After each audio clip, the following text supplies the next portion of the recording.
Nah, guys, kembali lagi di channel Aprisitorus, di mana channel ini akan memberikan diri kamu suatu informasi baik dari pekerjaan, asmara, keuangan, serta kehidupan diri kamu secara general.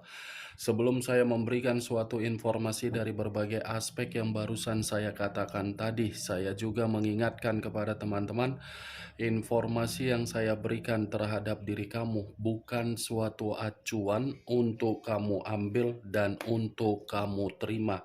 Saya hanya bisa memberikan diri kamu suatu informasi berdasarkan kartu yang saya pegang ini. Diri kamu hanya bisa berencana terhadap kehidupan kamu, akan tetapi di balik dari informasi dan perencanaan tersebut, lagi-lagi yang menentukan adalah Sang Pencipta. Sebelum saya mengambil satu persatu kartu yang saya pegang ini secara acak, saya juga mengingatkan kepada teman-teman, apabila ketemu dengan channel saya, agar menekan tombol subscribe-nya dan menyalakan loncengnya supaya next video saya lebih semangat untuk memberikan suatu informasi baik terhadap kondisi energi kamu, manusia yang selama ini kamu prioritaskan, serta pihak ketiganya. Oke Wak Geng, sama seperti biasanya, saya tidak memiliki judul atau topik yang akan saya angkat atau yang akan saya bahas, tetapi saya akan berusaha untuk berbagi cerita dari setiap kartu yang akan saya ambil nanti secara acak. Apakah cerita di balik dari kartu tersebut akan memberikan suatu gambaran yang bersifat positif atau kebalikannya? Kita langsung saja. Saya akan mengambil beberapa kartu, di mana kartu yang akan saya ambil nanti bisa saja bersifat resonate, bisa saja tidak bersifat resonate. Semuanya saya kembalikan terhadap pola pemikiran kamu, semuanya saya kembalikan terhadap situasi energi yang kamu miliki untuk saat ini.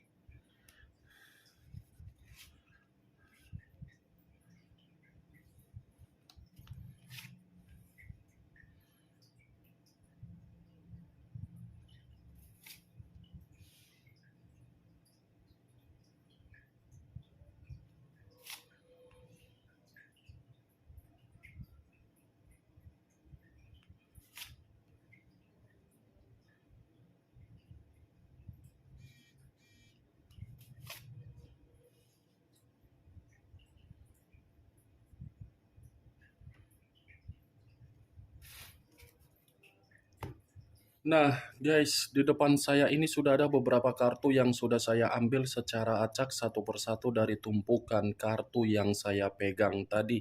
Apakah informasi atau cerita di balik dari kartu yang ada di depan saya ini akan memberikan suatu gambaran yang bersifat positif atau kebalikannya? Kita langsung terhadap kartu pertama. Muncul kartu ini. Sekali lagi saya mengatakan, muncul kartu yang saya pegang ini, di mana kemunculan kartu yang saya pegang ini seperti memberikan suatu isyarat atau berbicara terhadap kondisi satu energi, yang dimana kondisi energi tersebut untuk saat ini saya melihat dan saya merasakan sepertinya ada satu bentuk pergerakan, tetapi bentuk pergerakan ini berasal dari kondisi pemikiran. Kenapa saya mengatakan berasal dari kondisi pemikiran?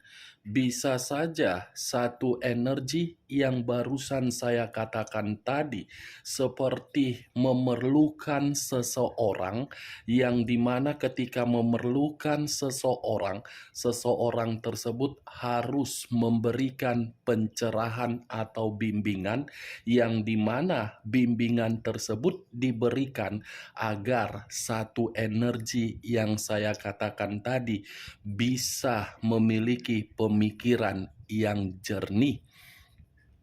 Ibaratnya Satu energi yang saya katakan tadi, kondisi pemikiran belum stabil. Dari kondisi ketidakstabilan tersebut memerlukan teman untuk meluapkan kondisi yang dimana antara komitmen sudah memberikan situasi perasaan yang terluka. Kalau saya mencoba untuk mengarahkan kartu yang saya pegang ini terhadap posisi energi yang dimiliki oleh pihak lain atau orang lain, serta mengesampingkan satu energi yang saya katakan tadi, mungkin kartu yang saya pegang ini cukup jelas untuk mengatakan bagaimana karakter atau watak yang dimiliki oleh pihak lain. Karakter dan watak tersebut mencerminkan situasi keras kepala, arogan, sombong, terlalu pintar untuk memanipulatif, dan terlalu pintar menyembunyikan berbagai kesalahan. Apa yang barusan saya katakan tadi bisa saja mengarah terhadap posisi energi kamu, dan apa yang barusan saya katakan tadi bisa saja mengarah terhadap posisi energi dari manusia yang kamu prioritaskan tetapi pergi meninggalkan diri kamu. Akan tetapi, sebelum saya memberikan suatu informasi terhadap kemunculan kartu yang saya pegang ini, terlebih dahulu saya akan mengarah terhadap diri kamu sebelum saya mengarah terhadap manusia tersebut. Sebelum saya mengarah terhadap manusia itu, terlebih dahulu saya akan mengarah terhadap diri kamu.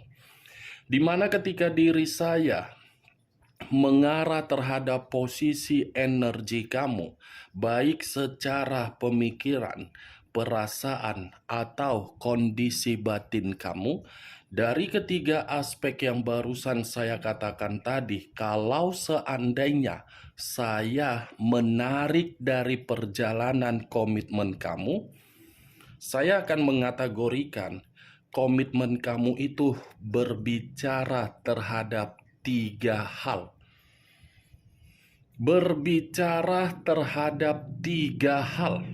Pertama, keinginan. Kedua, kekuasaan. Ketiga, tanggung jawab.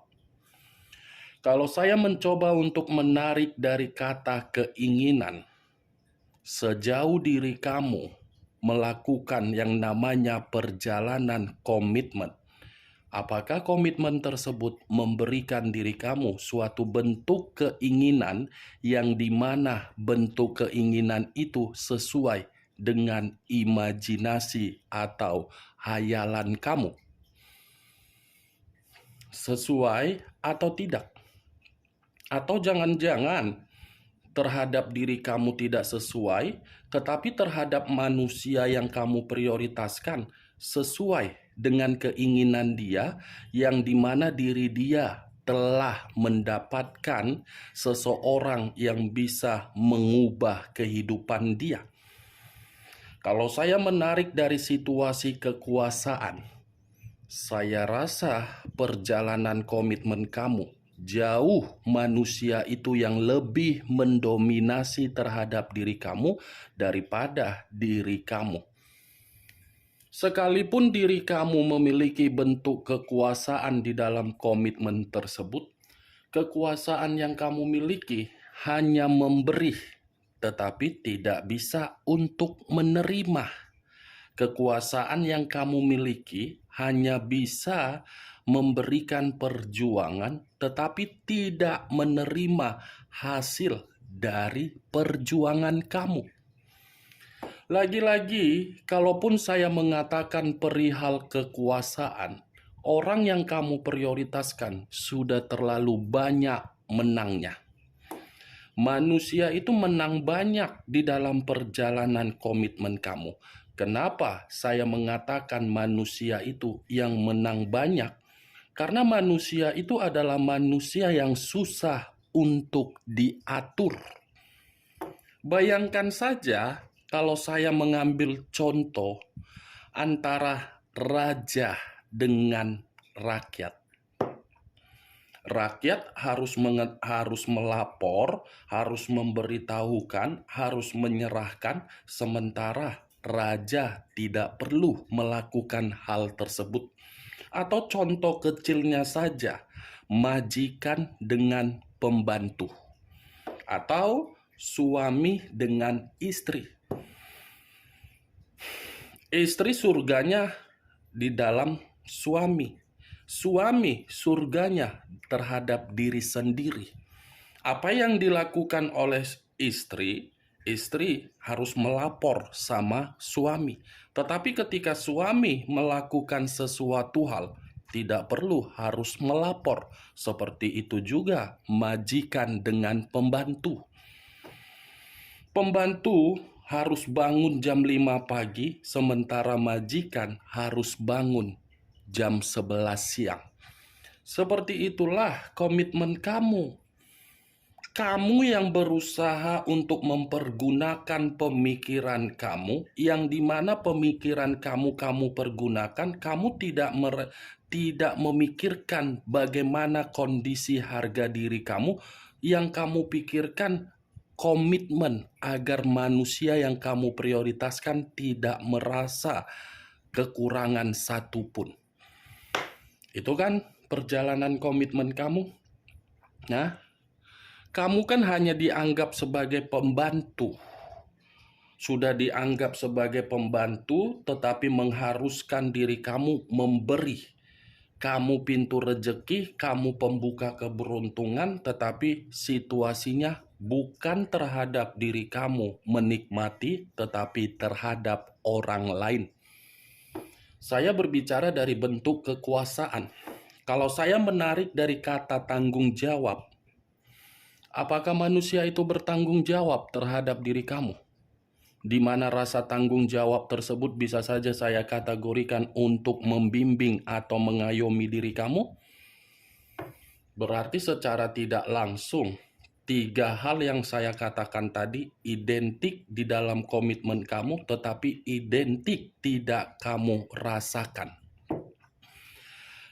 Keinginan, kekuasaan, dan tanggung jawab tidak ada yang kamu rasakan dari manusia tersebut, tetapi manusia itu merasakannya dari diri kamu. Sampai di sini sudah paham di mana posisi diri kamu di dalam posisi komitmen?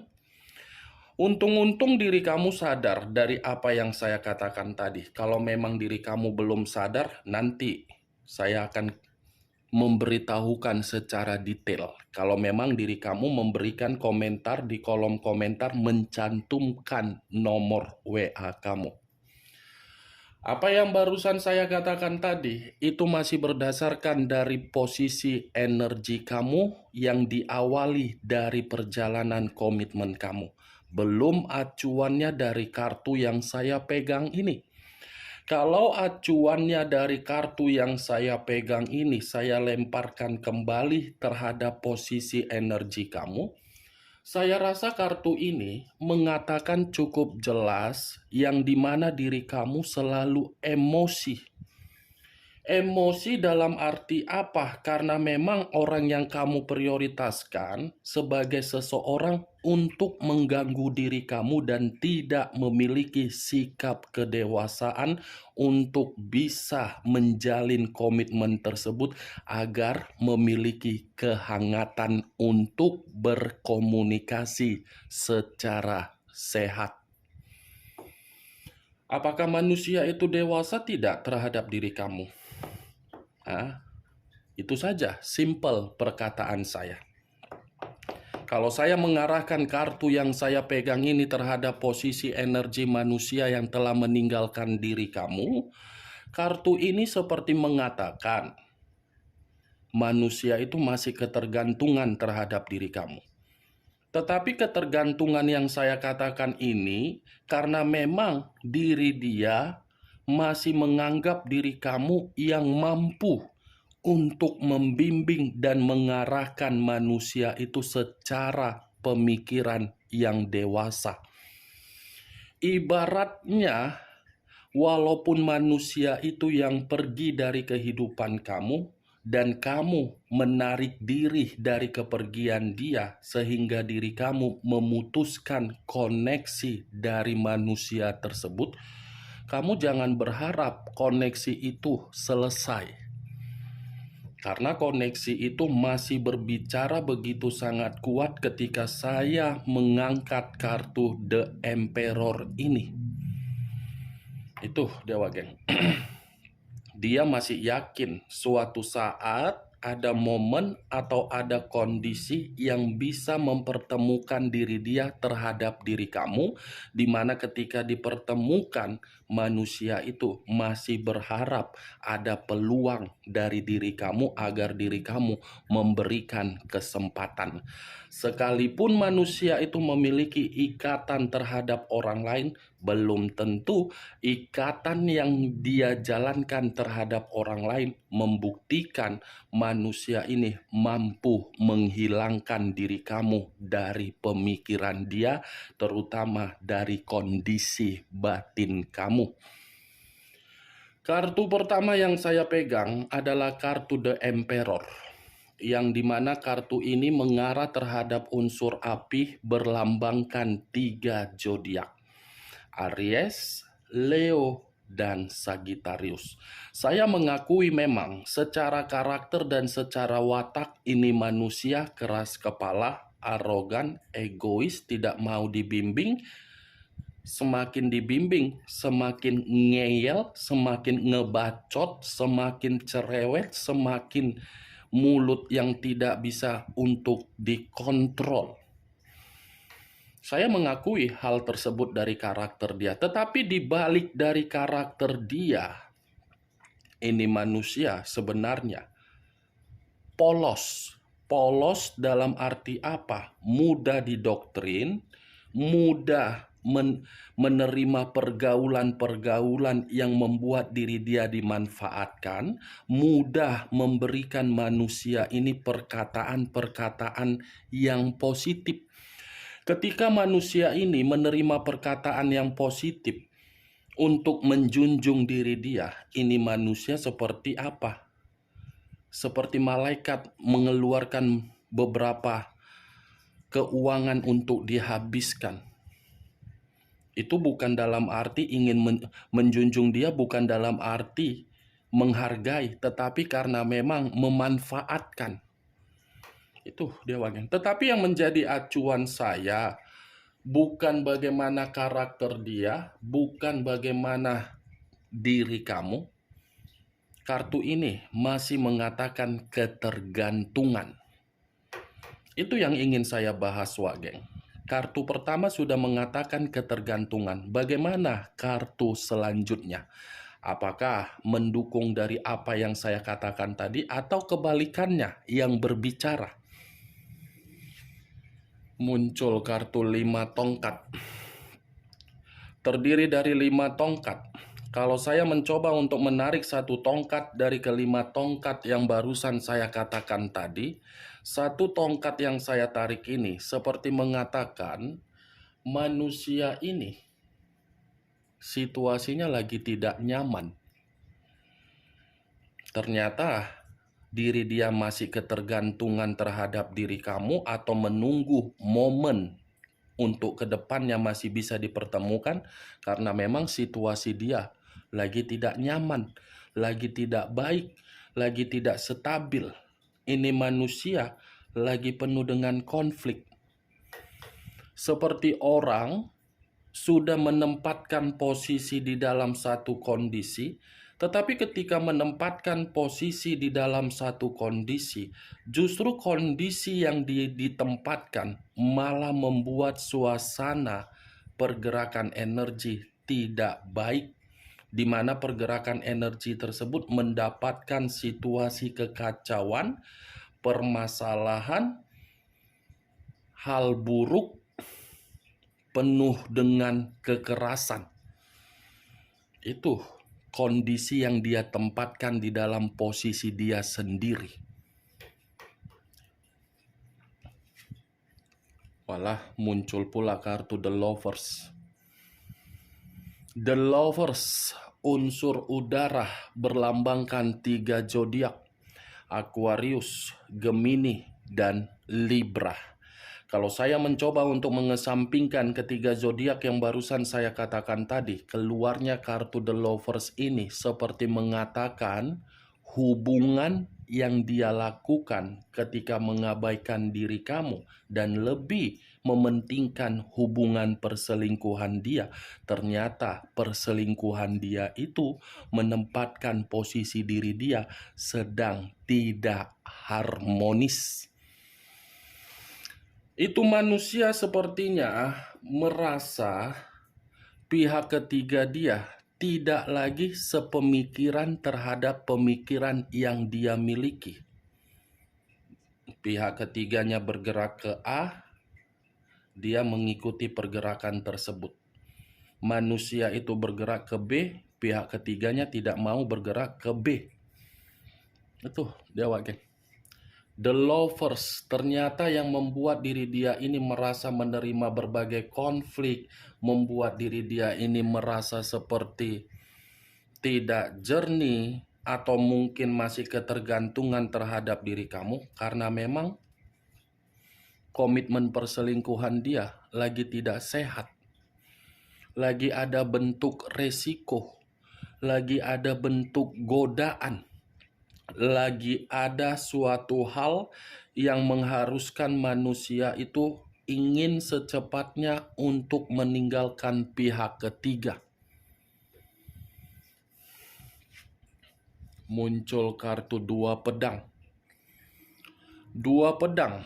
Kalau saya mencoba untuk menarik satu pedang dari kedua pedang yang barusan saya katakan, satu pedang yang saya tarik ini ternyata kondisi yang dia tempatkan di dalam posisi diri dia sendiri untuk saat ini lagi buntu.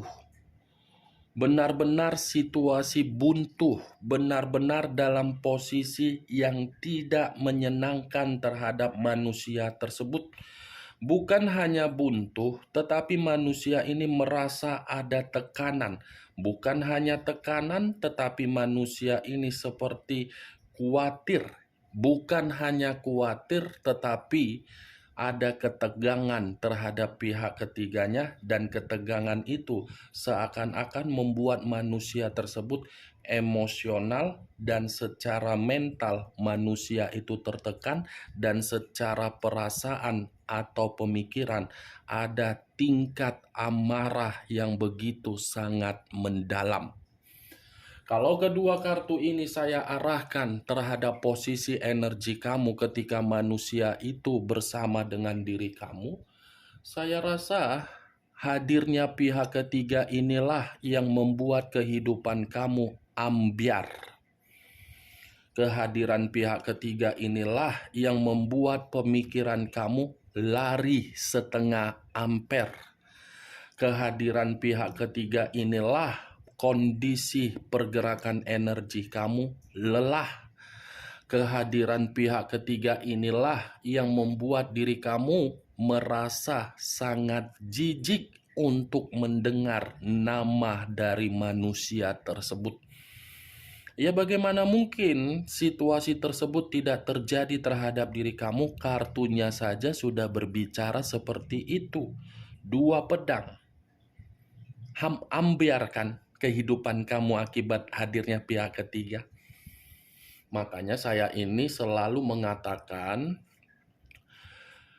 kehadiran pihak lebih baik, ya geng. Ini saya berbicara jujur, lebih baik menjadi ani-ani daripada simpanan terhadap pihak ketiga. Ani-ani karena memang pekerjaan untuk makan. Tetapi kalau jadi simpanan atau pihak ketiga ini yang dipikirkan apa? Kemewahan, elegan, penampilan. Itu yang dipikirkan. Makanya orang mau jadi pihak ketiga. Berbeda terhadap ani-ani. Itu dia, geng. Ani-ani hanya sebatas pekerjaan. Dibayar, selesai. Lebih baik seperti itu daripada menjadi pihak ketiga di dalam hubungan orang. Itu dosanya memang jauh lebih besar menjadi pihak ketiga. Sekalipun saya mengatakan ani-ani hanya sekedar pekerjaan, lebih terhormat ani-ani daripada pihak ketiga. Itu dia, Wak Geng. Karena saya berbicara seperti ini bukan sembarangan berbicara. Banyak klien saya mengatakan seperti itu. Daripada saya menjadi pihak ketiga di dalam urusan asmara orang, Kak, lebih baik saya melakukan pekerjaan sebagai anik-anik. Dapat duit karena memang urusan untuk makan, bukan untuk penampilan, bukan untuk elegan, bukan untuk kemewahan. Itu dia, Wak. Ini kan kartu pihak ketiga pula yang keluar. Muncul kartu Four of Swords, terdiri dari 4 pedang.